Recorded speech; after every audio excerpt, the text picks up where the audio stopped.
Hold on one sec. And it's all for you. Prepare. Can you hear me? You got her muted, I think. No, Oh, I can't. I can't. no, wait. Over Can you here. hear me now? Yeah. Yeah, we got here. All right. I'll Lovely. put this Let's see.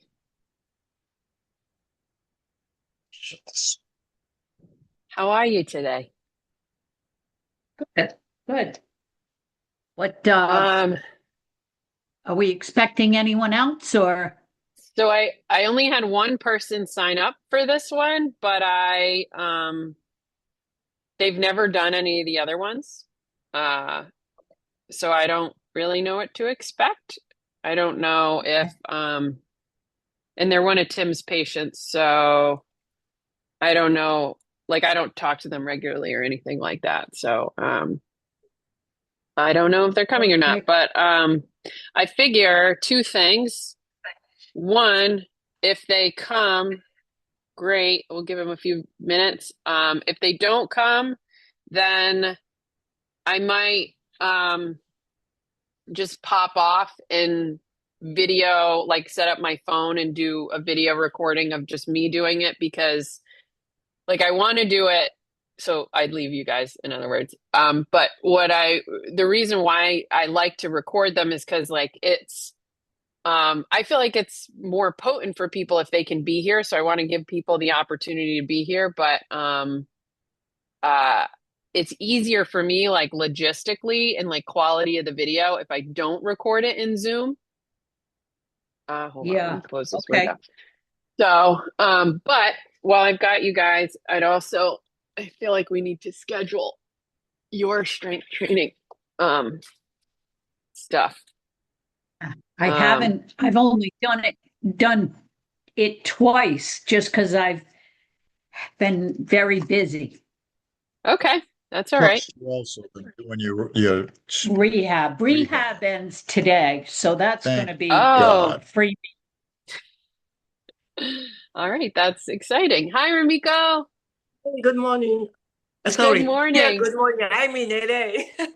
Oh, okay. Yeah. Okay. Well, it's only just barely afternoon here. But all right. Thank you for joining us from the West Coast. How's the Thank you. weather out there? Yes, very nice. Sunny Oh, and that's wonderful. yeah, quite warm. Oh, great. We, of course, have sunny weather because it's a weekday and it's about to downpour and be miserable here for the rest of the weekend. Isn't that Oh, lovely? All right. Well, welcome. What we'll do here is we're going to sit and chat for a few minutes. And I like to start these just by talking a little bit about why we're here, what strength training is, and just kind of give you a foundation of what we're going to talk about. Also, um, after that, so we'll talk for about 10 minutes or so. And then after that, we'll get moving. And in terms of what you might need to move, if you don't have it nearby you already and it's easy to grab, you can go ahead and do that now. But you essentially will need about the space of a yoga mat. If you have any weights around, that's wonderful. If you don't, that's fine. But any dumbbells, kettlebells, resistance bands, even a backpack of books or um, canned goods. I've learned to be extremely creative through the pandemic and back when we couldn't get our hands on weights. We've had to just make it work with all sorts of stuff. So, but if you don't have weights, that's all right. I think it'll still be a good experience. For without weights, we're going to need either a door or a door jamb, but we'll kind of cross that bridge when we get there. So just food for thought if you need to switch your position or anything. Um, okay, so why are we here? Well, actually, let me say one more thing before we get started. Is there was a informed consent in the email. If you didn't sign it, definitely go back and do that. But I'm just saying out loud, we are going to be moving today. Please move at your own risk. Don't do anything that feels uncomfortable or doesn't feel right for you and your body, I'm here to make some suggestions and also answer some questions if you are feeling some discomfort. But I absolutely don't want you to do anything that takes you out of what feels right for you. So on that note, if you don't know me, I'm Laura. I'm a sports chiropractor and a strength and conditioning specialist, and I work with a lot of adults and all sorts of humans, really, who want to stay strong, capable, and independent now and, of course, as they get older. And that is what this series is about. So today we're going to be focusing on some pulling movements. And like I said, before we get started with that, I want to talk a little bit about the why behind strength training. So why strength training specifically? I feel like on some level, I feel like it doesn't get talked about enough. And that is like the importance of strength training and what happens as we age. I also feel like when I talk to some people, they're like, I don't want to hear it anymore, right? Like I'm getting older. I know that I lose muscle mass and it's frustrating and humbling, but I want to think about it in a different way because, whether you're 20, whether you're 30, whether you're 60, 80, or 90, none of us are getting older. We're all aging in this way. It's not unique to an older adult population, but I feel like it always gets framed that way. And the other thing that like muscle mass or like getting older, the way it gets framed is, like as though we're all getting older, which we are, like I just said, but, and that's it, right? There's nothing you can do about it. But the concept of strength training is it's this tool that we can use that decelerates this loss of functional change that happens as we age.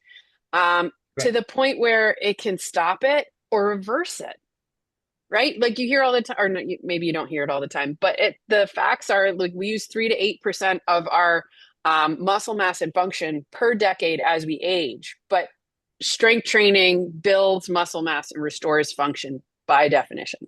So all of this to say this aspect of aging doesn't have to be this way. Other things that strength training is important for, it builds stronger bones, it reduces fracture risks if we were to fall. So this is actually an interesting fact too.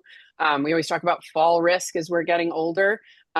Your risk for falling actually doesn't increase significantly, but your risk for injury during that fall does. And why this is related to bone density and some of those things, which we can impact with strength training. We can also get stronger and have better balance and actually reduce our risk for falls if that's something that's relevant for you. Strength training also has impacts on sleep. It has impacts on energy levels and fatigue, those fluctuations throughout the day. It has impacts on appetite. It has so many trickle-down effects that it's such a really powerful tool that so many of us, I feel, don't access as much as they could. So that's why we pick strength training because of how important it is and how it affects so many aspects of our life. And then the next thing that I want to talk about is, so what is strength training exactly, right? Like what differentiates an exercise from Pilates or yoga, walking? People will say, well, I walk a lot. Isn't that enough? Like walking is good exercise, and it is good exercise. Walking is great for your heart. It's great for your mood, your mental health. It also has impacts on sleep and your joints, but it's not strength training. It doesn't impact your bones the way that strength training does or your muscles.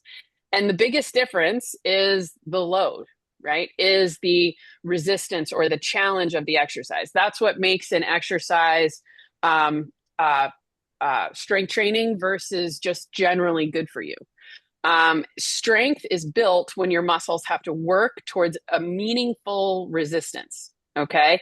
And the key word here is meaningful, because what's meaningful for me versus what's meaningful for you, Ramiko, or you, Paula and Jack, is going to be relative to what you can do, right now, really.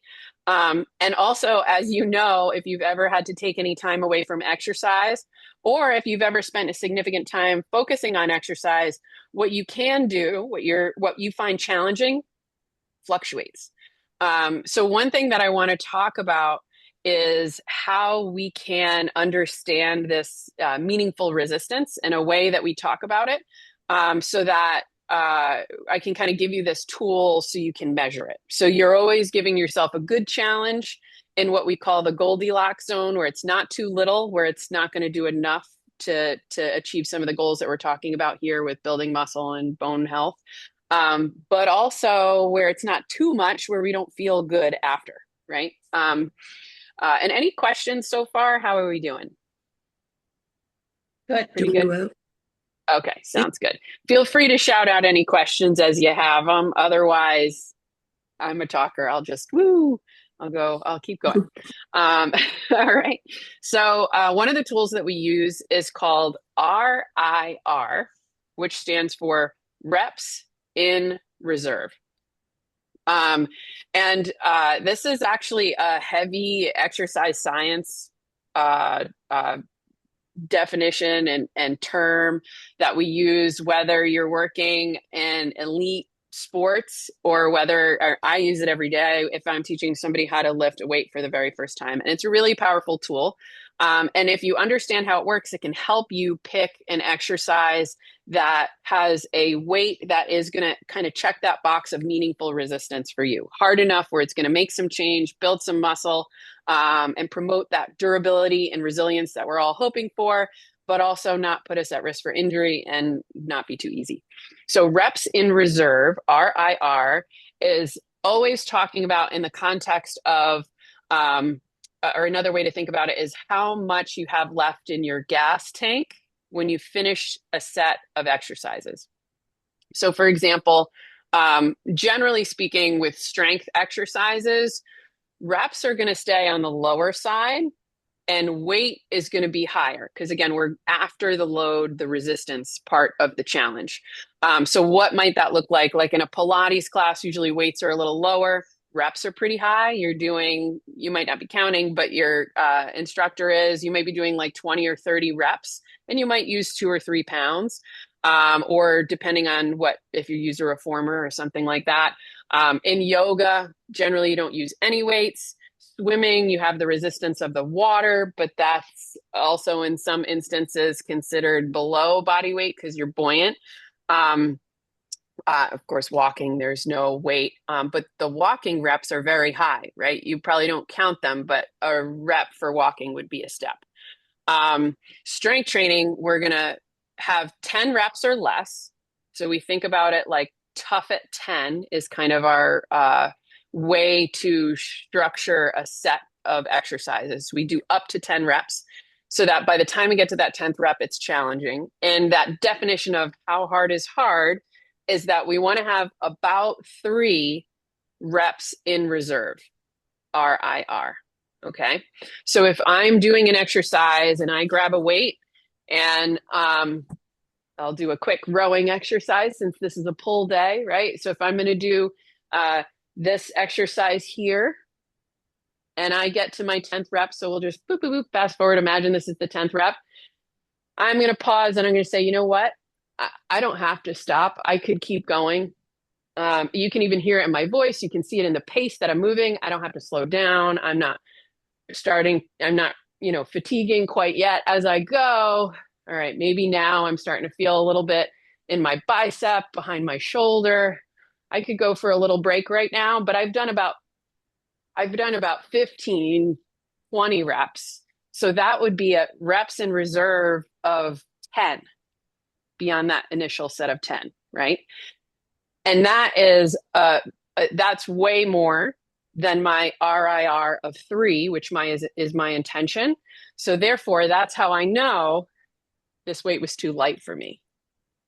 So we're always trying to keep the reps around 10 and the weight heavy enough so that by the time we finish the set, of 10, I feel like I could only do 3 more. I'm going to start to slow down. You're going to hear it in my voice. Maybe I'm huffing and puffing. Some of those more typical signs of fatigue. Now, this is going to be an interesting thing because if you lift weights with any frequency, you're going to learn that 20 pounds doesn't always feel like 20 pounds. Someday you sleep better, and someday you're feeling better and you're more hydrated, and you pick up that weight that you picked up yesterday and it feels really light. Reps in reserve takes consideration of that.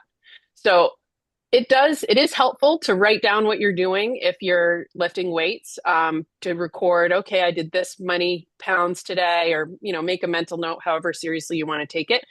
But the focus really should be on how you feel in your body, because that is the stimulus that is going to impact like the challenge of the movement. So it's always an RIR of 3, whether you had a great night's sleep and you're feeling lots of energy, pick the heavier weight. Do those 10 reps with the heavier weight. Or if you didn't sleep that well and you're generally in a bad mood, pick the slightly lighter weight that's going to get you still to a reps in reserve of 3 by the time you get to that 10th rep. And that is how you can stay consistent, always get a good challenge, and not have to worry too much about the injury piece or going too easy and kind of wasting your time with this. So does that all make sense so far as a concept? Yes. All right. So main take homes are, it's got to be hard. It's got to be challenging. And how challenging should it be? That's that RIR of 3 when we do about 10 reps. Okay. So now let's play around with some of these things. Another thing to note too is I'm always encouraging people to check in with their bodies, pause and see how they feel in the moment. If something feels uncomfortable, you can feel free to stop early, change your range of motion, raise your hand and let me know. We're going to go through a couple of different movements in a couple of different positions. And if there's something about that position that doesn't feel right for you, give me a shout and I'll give you a different option that will be able to get what you want out of the movement without having any discomfort with it. Okay, so to start, we're gonna, pulling movements generally refer to an upper body exercise where you're grabbing something and pulling it towards you, or you're grabbing something that's fixed and pulling your body in towards that thing. These are important for pulling yourself up off the floor, pulling yourself out of a tub, pulling yourself out of a car.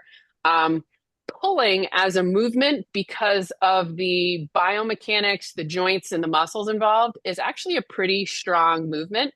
If you were here for our hinge class, which is like a deadlift type movement, we talked about why the deadlift is one of the most powerful movements that you can do with your body. And that's because we're talking about the hip joint, which is the biggest joint that you have in your body that is connected to the biggest muscles. Therefore, it can put out a ton of force in your body. As far as the upper body movements go, there's pulling, grabbing and bringing it towards you, and pushing. Pulling has stronger, bigger muscles involved. So that is going to be a stronger motion. So on that note, this should be a decent challenge in terms of weight. So even if you don't have weights today, but to give you an idea, things that we pull on a regular basis, maybe we pull a gallon of milk up out of the grocery cart to put it into the car. That's going to be about 10 pounds. If you can do that with one hand, then a 10-pound weight would be a great starting point for some of these one-armed pulling exercises that we're going to do here. Pulling, other types of pulling that might sound a little bit humbling, a suitcase that you would put as a carry-on has a 50-pound weight limit. I know a lot of people maybe try to stay away from that 50-pound weight limit. Otherwise, maybe you're trying to save from having to worry about checking a bag. So maybe you're going right up to that 50 pounds. So a drag is different, but that would be a good kind of commonplace bit of awareness for you to have an understanding of the weight that you might pick in the gym and how it might be relevant to what you're using on a day-to-day basis. Okay, so we're going to go ahead and stand up and find yourself a little bit of space. And because this is an upper body movement or an upper body challenge here, we're going to start with moving our upper body around and just kind of exploring some of these movements. All right, so from here, some of our big pulling muscles. So again, if you think about grabbing something and pulling it towards you, is going to happen through your shoulders. So we're going to start with doing some shoulder rolls and some shrugs, just to kind of dust the cobwebs off and see what we feel in our bodies when we move these areas. All right. So I'm essentially taking my shoulder, I'm bringing my shoulders forward, pulling them up towards my ears, and then bringing them back and down. Kind of imagining if I had like a pencil here on my shoulder, I'm drawing a circle. And then we can go the other way. So backwards first, then up, then forward, then down. Excellent. Now we can get the whole arm involved. So we're going to do some bigger arm circles, nice and slow, and just kind of explore that.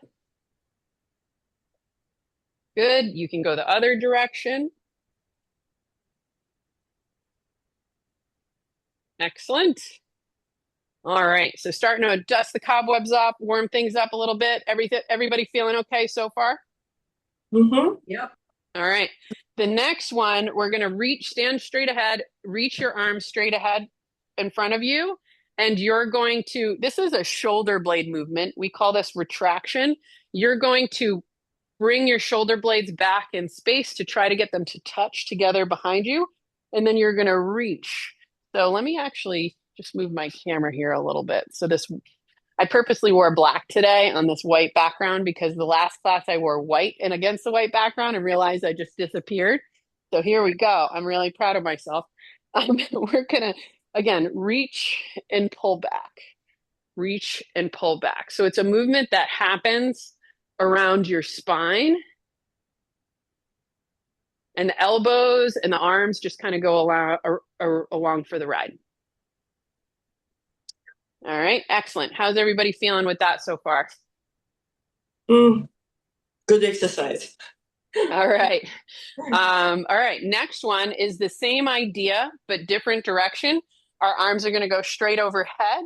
And now the same thing. So we're going to, from the arms going straight overhead, we're going to reach above an extra 2 or 3 inches. Our shoulders come up by our ears. And then we're going to drop the shoulders down our back as far as we can. And that shoulders come away from our ears, right? This is a little push-pull action starting with our shoulder blades. And I always like to start with these motions focused on the shoulder blades because these are some of our biggest, strongest pulling muscles. But they're behind us. We can't really see them and we don't necessarily think of them per se when it comes to these pulling muscles. Everybody thinks of what we call the mirror muscles, right? Biceps and triceps and pec muscles and that sort of thing. But these guys are really the workhorse of this movement. And it's also important because these are some of our postural muscles, right? These guys are low key working all day long. They get stiff and they get tight. And you might not think about it because you're like, what's going on? I didn't do anything. But also, not doing anything is one of the things that can kind of contribute to some of the stickiness. Okay, so for our first pulling movement, I'm going to challenge you to go find a door jamb or a door, like a door knob. You want to grab a door, preferably that has a door knob handle on both sides of the door, or just the door jamb itself that you can grab onto. I'm going to use my squat rack over here, but I'll show you a couple different ways to do this. So actually, one second. Let me just move this out of the way so there's less stuff to block your view.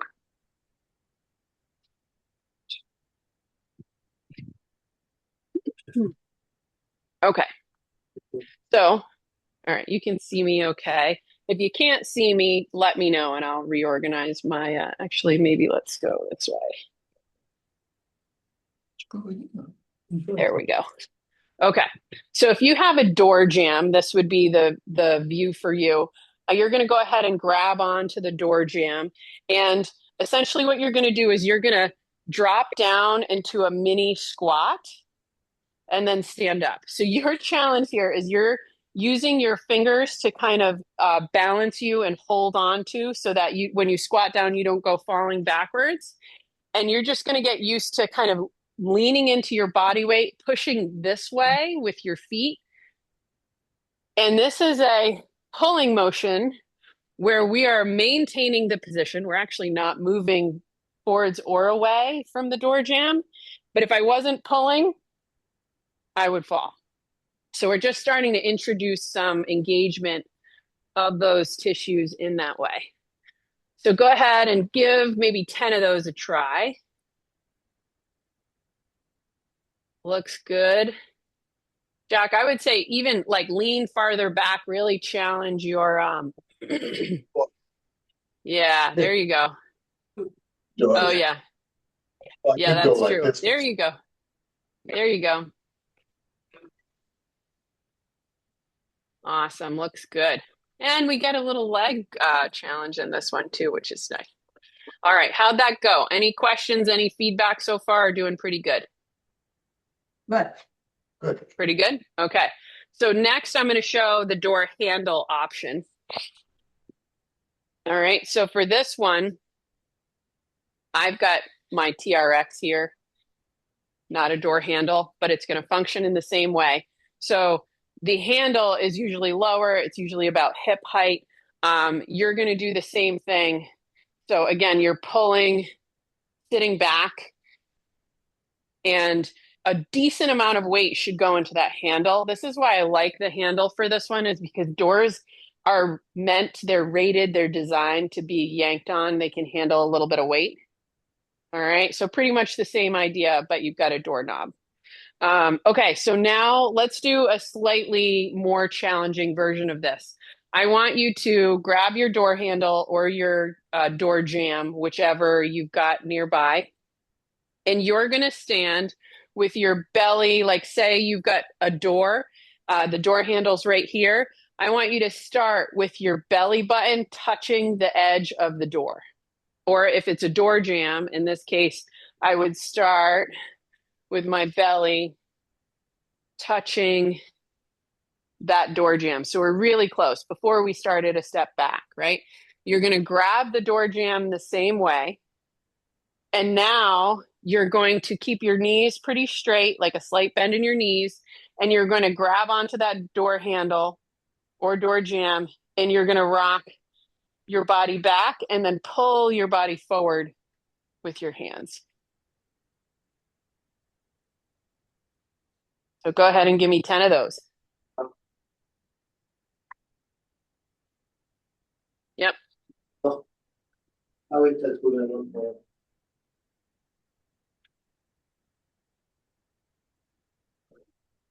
right, pretty good.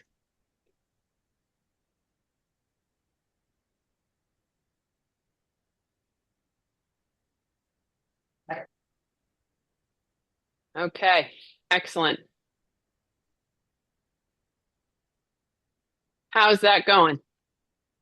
Yeah, I'm so happy because I'm in a hotel room and there's not so much, large gym. So it's, I'm just discovering how to use doorknobs in the room. This is very All right. convenient. Thank you. Yeah, I feel like for better or worse, the pandemic has thrusted me into an arena where I have had to MacGyver many a setup. So whether it's a hotel room or a basement, or a rogue chair in an empty room, we've kind of learned our way to figure it out, right? So did you grab a doorknob there, Remiko?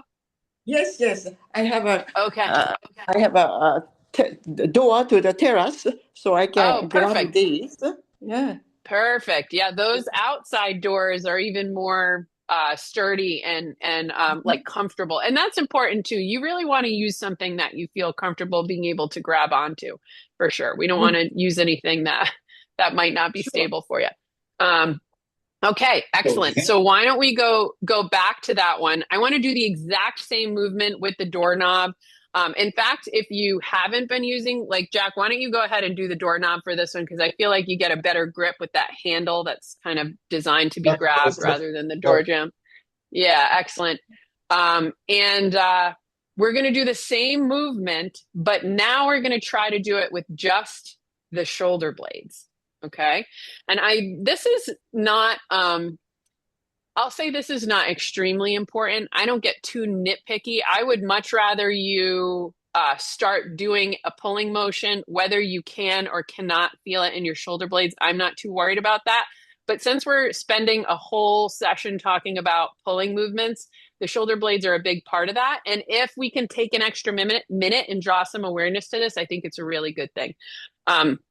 Also, I'll add, if you've ever fallen victim to like spending a lot of time on the computer, or I feel it when I do dishes, or that kind of like standing slightly bent over position that you end up in a long time, and you get that kind of achiness, burning feeling right in between your shoulder blades. Pulling exercises are going to be exercises that are going to target right into that area. It's going to build endurance, build strength. And how that translates is being able to engage this area for a longer amount of time, or with a heavier weight, or whatever that might look like. So if I'm noticing fatigue in my mid back after 15 minutes of doing dishes, well, that for me, that tells me how much my endurance is. And if I want to change that, I have to do something to build the endurance back there. So conversely, if I go out for a jog and I can only jog about a mile before I get really tired and really sore and really stiff, if my goal is to be able to do 3 miles, the way to do that is to stick with my 1 mile jog and be consistent with that. And over time, go to 1.5 miles, and eventually go to 2 miles, and eventually go to 3. But if I don't, and I stay at that mile, doing more than 1 mile is always going to be hard. So if I don't feel great after I do dishes, or after I do something for a certain amount of time, the best way to make that worse is to do it less or not at all, right? This follows for climbing stairs, carrying laundry, carrying children, carrying any kind of weight, doing any kind of activity. And this is an important thing to understand, because there's this mantra that drives me a little bit batty when it comes to aging, that like, oh, when it hurts, I'm old now, I can't do this, I'm just not going to do it anymore, right? We sell our homes with stairs, we pick places that are flat, we have somebody else move our laundry or carry our heavy stuff because it doesn't feel great in our bodies to do it, so we do it less, which is, to be clear, a totally fine thing to do in the short term, especially when there's pain. But when it comes to function, it's a recipe for setting yourself up to be able to do even less than you can do right now. So as one of my, a dear friend of mine, his mom passed away last year, and she lived to 97. And one of the things she would say all the time is, if you want to move, you got to move. If you want to move, you got to move. Which lo and behold, her son is one of my mentors, and kind of a leader in the sports rehab industry. So it's not too surprising that he ended up in that field. But all of this to say, we're going to challenge those shoulder blades a little bit more. So we're going to go back to the same setup with our doorknob, same setup with or preferably not a door jamb at this point, because we're going to be leaning in a little bit harder. So if you've got your doorknob, you're going to hold on to that handle. You're going to start with your belly as close to the edge of the door. Maybe you're kind of right in between your feet with the edge of the door. And then you're going to lean back. Your elbows are going to straighten. And now just your shoulder blades are going to move. So you can see here, as my arm stays straight, my body moves forward and back between my shoulder blades.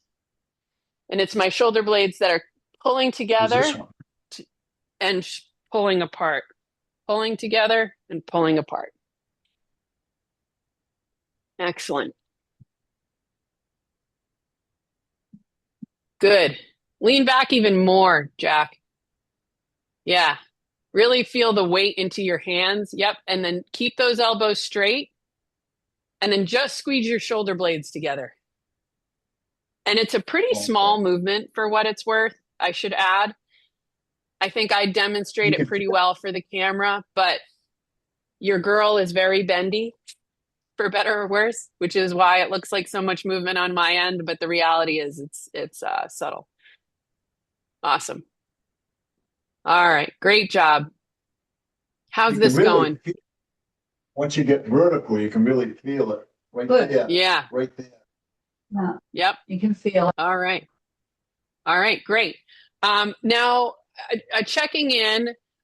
So Ramiko, you don't have weights or bands in it or anything, do you? Mhm. Where you're at?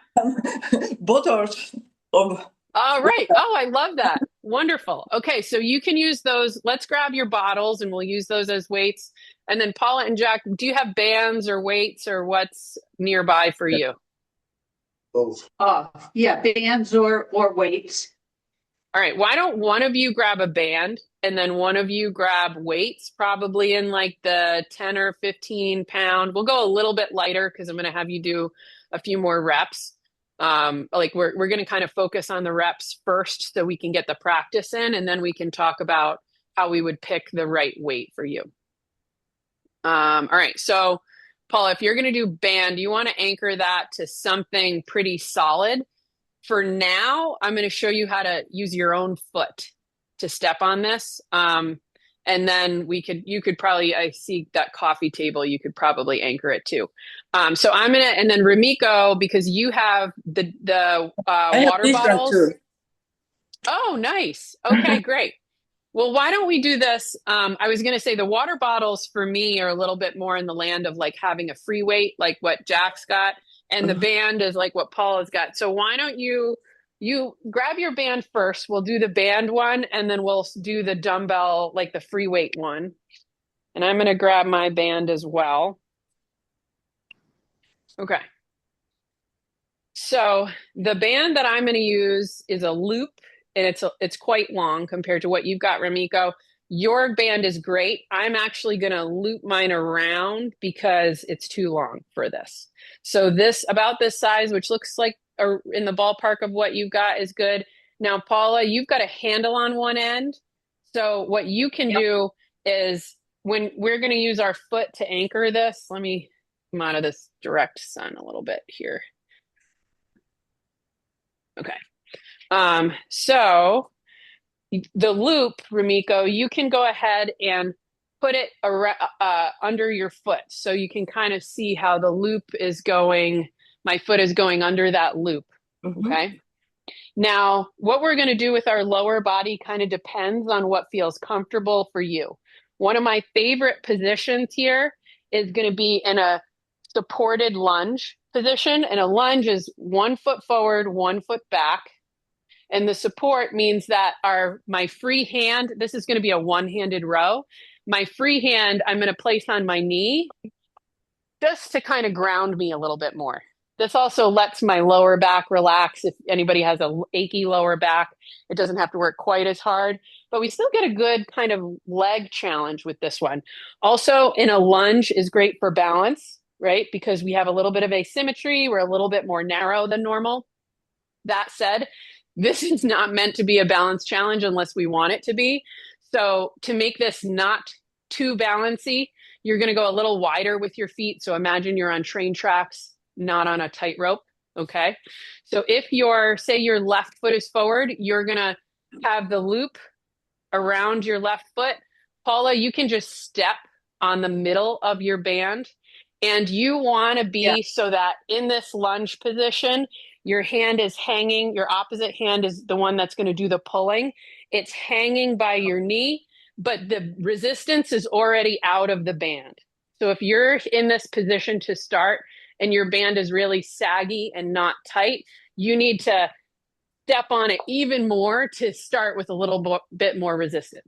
And the reason for that is because the pulling muscles, like I mentioned earlier, are very strong muscles. So if we don't start with at least a little bit of tension in the band, we're not even going to get a very good challenge here. All right. So again, we're in our lunge. If our left foot is forward, our right hand is gripping the band, our left hand is supported on the knee. And then we're going to pull this band right up to our armpit. All right, let me show you this side. So up to the armpit. All right, and with this motion, like most motions, the up and the down are equal parts important. So and especially when you're holding a band, you don't want to pull up and then let it drop you back down. You want to control the descent. All right, so go ahead with that. Hand, yep. One hand, two hands. One hand. You got it.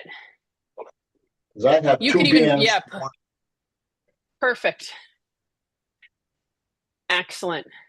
All right, you guys all look great. Pause for a quick second. When you pull that band, and this part's my coach error, I'm going to give you a slightly better cue. When you pull, I don't want you to think quite as much about where you're bringing this hand, which you all did great. That was the cue I gave. I said, pull it up to your armpit. Now I want you to think about elbowing somebody behind you. Straighten the arm and then elbow someone behind you, and then straighten your arm and elbow someone. There you go. So this is going to get the motion a little bit more in your shoulder. Yeah. And we get to that shoulder blade a little bit more. Good. Do one hand with two bands, Jack. You're too strong to use two hands for this band. Or you know what I could have done to make this a better challenge for you to let you figure that out? Because I'm not going to be there probably when you're doing this after this. If you had chosen to use the one band with the two hands and you get going and you get to those 10th reps, we would pause and say, okay, how many more do I think I could do? And if you could easily do 7 or 8 more, you need a heavier challenge. And with a band, it's a little less linear than when you're using weight, right? If Ramiko was using water bottles, then she would say, okay, I'm going to throw more water bottles in a bag, right? We can kind of quantify it that way. But with the band, it's a little bit less linear because it depends on how much tension you start in the beginning with the band, or how many layers of band that you have. So these are just a couple of ways that you can increase the challenge with the band. But for sure, that's how you would know one hand versus two, or double up the band in one hand and that sort of thing. Okay, go ahead and do the other side if you haven't already. If I want to do it with the weight rather than the band, then Yep. Same thing. Same exact thing. Yep. Start at my knee with the weight. Yep. Still in your lunge position, still with the supported hand on the knee. And you can still think about elbowing someone behind you and drop it down. Elbow someone behind you. And again, just like with the band, when you pull it up, you don't want to just let it fall and let it yank you. It's controlled the whole way. And it doesn't necessarily have to be slow, but it should be smooth. Nice. There you go.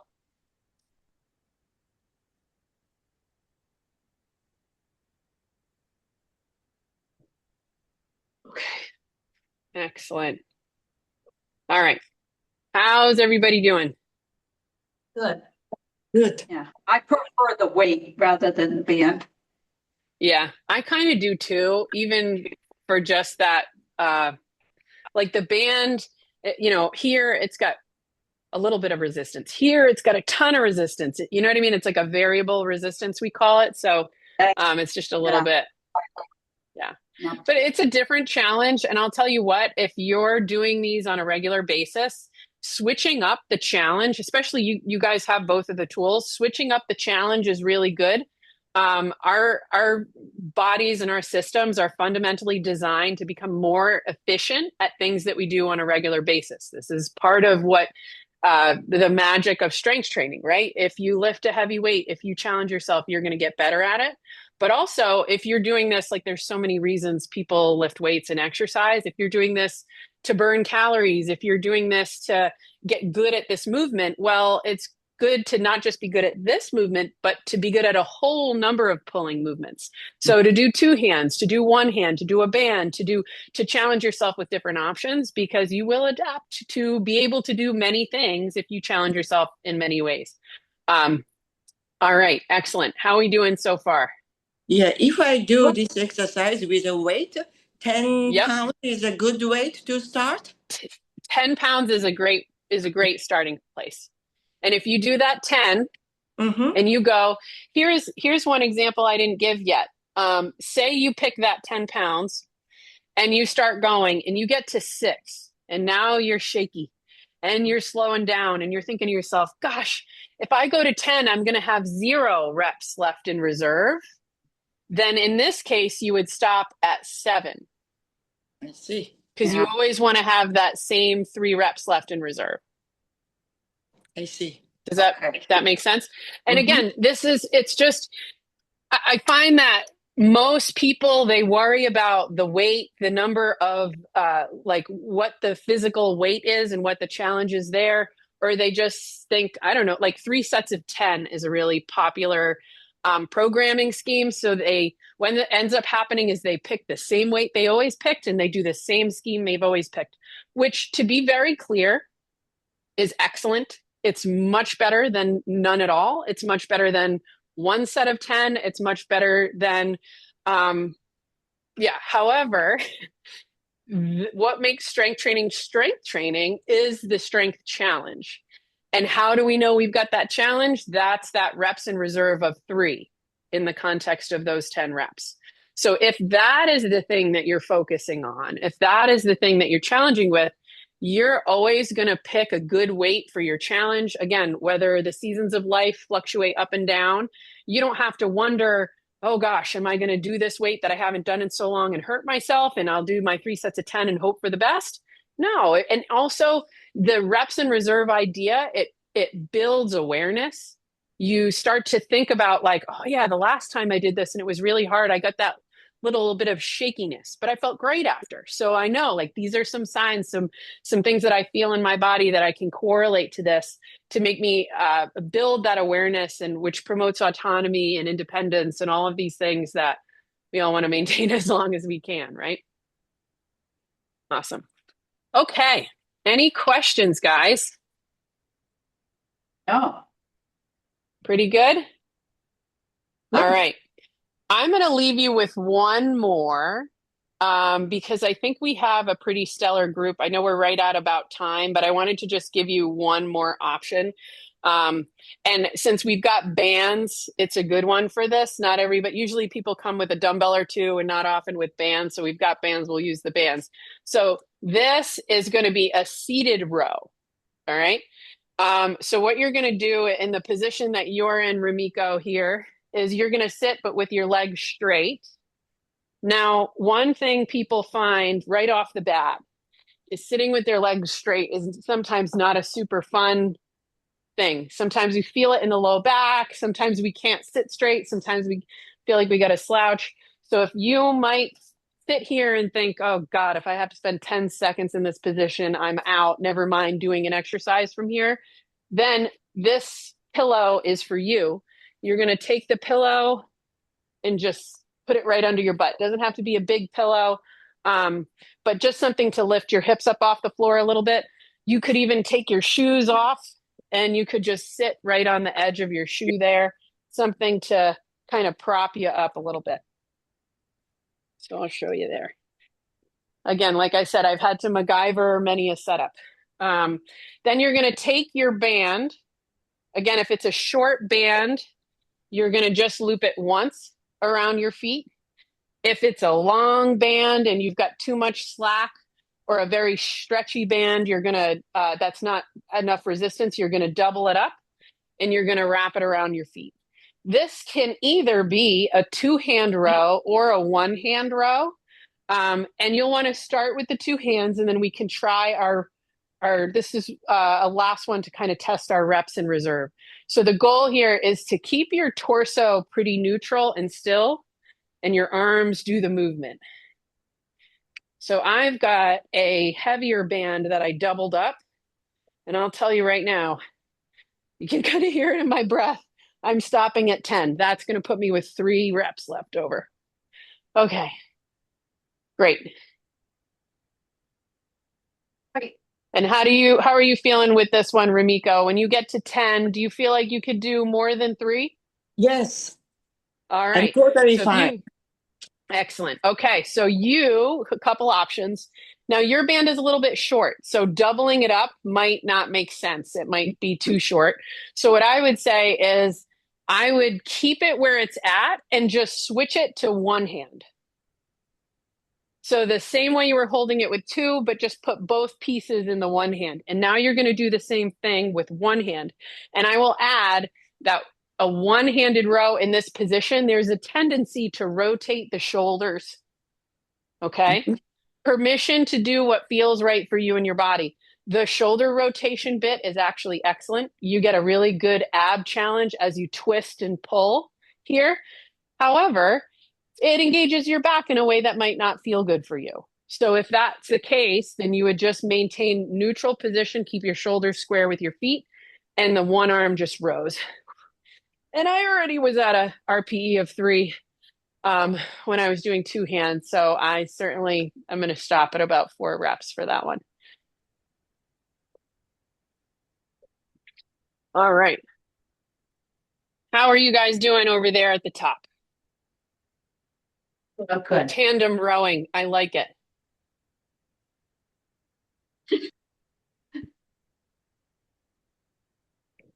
Nice. Excellent. I don't know, Ramiko, you're pretty strong. I think even that single arm, you're ready for more bands.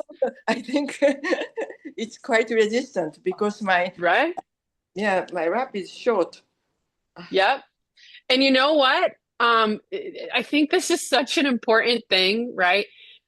One of my favorite things to do as a coach and a clinician is to put a heavier weight in someone's hand than what they presented with or what they initially chose for.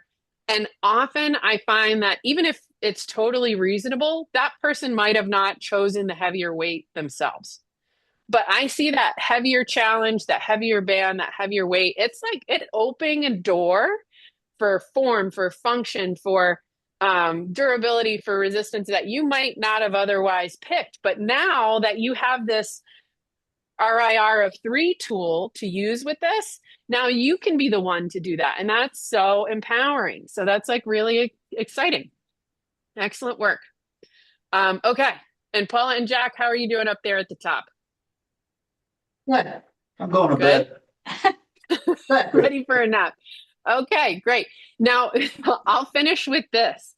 A acute response to strength training is that you get a little bit of fatigue, right? You're going to feel it in the tissues that you used and challenged. Short-term fatigue, long-term increase in energy, increase in strength, increase in range of motion, increase in bone density and muscle mass. So this is like an important thing to think about too, right? If I am going to be doing, I don't know what I'm going to be doing that would have a lot of pulling, gardening, mulching, I don't know.